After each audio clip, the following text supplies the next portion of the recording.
이번 카타르 월드컵, 토트넘의 공격수들은 하나같이 대단한 활약을 펼쳤습니다. 그런데 현재 가장 난처해진 사람은 바로 콘테 감독인데요. 손흥민을 필두로 해리케인과 히샬리송 등 토트넘 공격진들은 이번 카타르 월드컵에서 좋은 모습을 보였습니다. 심지어 토트넘의 골칫덩이였던 페리시치마저 콘테 감독의 곁을 떠나자 일본전에서 결승골을 넣는 등 좋은 활약을 펼쳤죠. 특히 손흥민이 포르투갈전에서 황희찬에게 도움을 주는 장면은 이번 월드컵 조별리그에서 선정된 가장 훌륭한 패스로 선정되었으며 히샬리송의 원더골 또한 세계적으로 인정받았습니다. 상황이 이렇게 되자 이렇게 훌륭한 선수들을 가지고도 극단적으로 내려앉아 수비 축구를 했던 콘테 감독의 전술에 대한 의문은 더욱 커지고 있습니다. 최근 런던에서 전해지는 소식에 의하면 계속 토트넘과 재계약을 미루며 입지가 상당히 좁아진 콘테 감독은 떠날 가능성이 높으며 만약 그렇게 된다면 포체티노 감독이 다시 한번 토트넘의 지휘봉을 맡게 될 가능성이 높다고 하는데요. 포체티노는 이번 월드컵에서 한국팀 경기를 중계하며 퍼디난드와 함께 손흥민에 대한 무한한 신뢰와 놀라운 평가로 주목받기도 했죠. 따라서 현재 콘테 감독의 후임으로 예상되는 포체티노 감독의 한마디가 화제가 되고 있는데요. 영국 현지에서 자세히 어떤 일이 있었는지 지금 바로 만나보시죠. 이번 시즌 콘테 감독의 토트넘은 결과적으로 월드컵 직전까지 리그 4위 조 1위 챔피언스리그 16강 진출이라는 성과를 거두었습니다. 그러나 전반기 내내 경기력 문제가 끊임없이 지적되었고 끝내 문제점들은 해결되지 못했습니다. 극단적인 수비 전술을 펼쳤음에도 당장 프리미어리그 8위 안에 있는 팀 중 실점이 20개가 넘는 팀은 토트넘뿐입니다. 전문가들은 공격에서도 수비에서도 토트넘은 형편없었으며 가장 큰 문제는 역시 콘테 감독의 전술이라 평가했습니다. 콘테는 손흥민과 해리케인 같은 리그 최고의 공격수들을 제대로 활용하지 못했다는 평가를 받았고 지난 시즌까지 잘나가던 토트넘의 공격 방식을 어째서 바꿨는지 도무지 이해가 되지 않는다는 말을 들어야 했습니다. 특히 리그 득점왕 손흥민을 놔두고 이번 시즌 영입한 페리시치를 활용하기 위해 손흥민을 미드필더로 사용한 것은 최고로 멍청한 판단이라는 비아냥까지 들어야 했죠. 이를 반증하듯 이번 월드컵 콘테 감독의 곁을 떠난 토트넘의 공격수들은 그야말로 날아다녔는데요. 특히 브라질 공격수 히샬리송은 이번 시즌 토트넘에서 무득점임에도 브라질 대표팀에서는 조별리그 첫 경기부터 멀티골을 넣으며 대활약을 펼쳤죠. 16강 한국과의 경기에서 PKU도 장면은 명백한 오심이었기에 한국 팬들을 분노하게 했으나 히샬리송은 전반적으로 왕성한 활동량과 연계 플레이, 골 결정력 등 이번 대회 폼은 상당히 좋았다고 평가받았죠.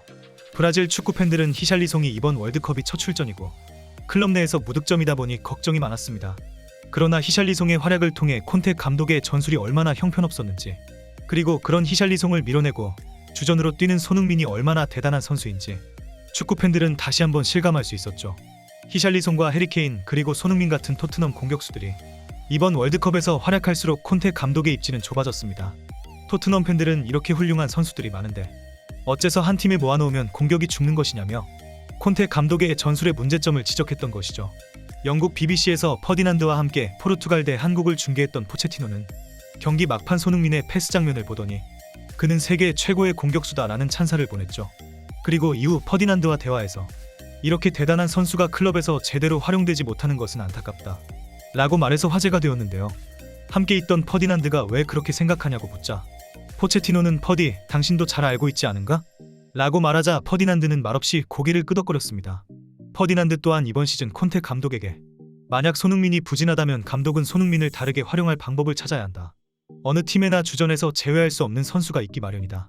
라고 말하며 콘테 감독의 전술을 지적한 적이 있었기 때문이죠. 이번 월드컵에서 손흥민은 한국팀을 하나로 뭉쳐 16강 진출이라는 기적을 이루어냈다며 외신 및 전문가들은 손흥민의 리더십에 대한 찬사를 보냈습니다. 그리고 손흥민이 계속해서 자신의 클래스를 입증하자 그동안 끊임없이 제기되었던 손흥민의 레알 마드리드 이적설은 최근 스페인 언론 데펜사 센트럴을 통해 보도되었습니다. 매체는 레알의 안첼로티 감독이 공격진 개편을 바라고 있으며 가장 이상적인 선수로 손흥민을 지목했다고 설명했는데요. 특히 손흥민이 이번 월드컵에서 포르투갈을 상대로 보여준 경기력은 아주 인상 깊었다며 손흥민은 실력도 뛰어나지만 그가 선수들과 함께 지내면 레알 마드리드, 특히 어린 선수들에게 아주 긍정적인 영향을 줄 것이라며 경기력 자체에도 기대가 되지만 손흥민의 선수들을 이끄는 리더로서의 역량에도 크게 기대하는 모습을 보였습니다. 영국 스포츠 매체 더부트룸은 최근 손흥민이 월드컵에서 활약함에 따라 레알 마드리드는 손흥민을 아주 면밀히 관찰하고 있으며 그에 대한 관심도가 부쩍 올라갔다고 말하며 손흥민의 이적은 그가 새로운 것을 시도하는 것에 대해 어떻게 생각하는지에 달려있다며 가장 중요한 것은 손흥민 본인의 의지라고 설명했습니다. 이번 시즌 손흥민 또한 콘테 감독의 전술에 불만을 품고 있으며 본인도 상당히 이적을 원하고 있는 분위기인데요. 전문가들은 빠르면 이번 겨울 이적 시장 혹은 다음 여름 이적 시장 정도에 손흥민이 토트넘을 떠나 그동안 이적설이 끊이지 않았던 B클럽 중 한 곳으로 떠날 것이라 전망하고 있습니다. 손흥민 선수, 분명 새로운 도전은 쉽지 않습니다. 그렇지만 그 누구보다 프로페셔널한 손흥민 선수이기에 어떤 팀으로 떠나든 누구와 함께 뛰든 손흥민 선수가 잘 해낼 것이란 것을 믿어 의심치 않습니다. 끝까지 시청해주셔서 감사합니다.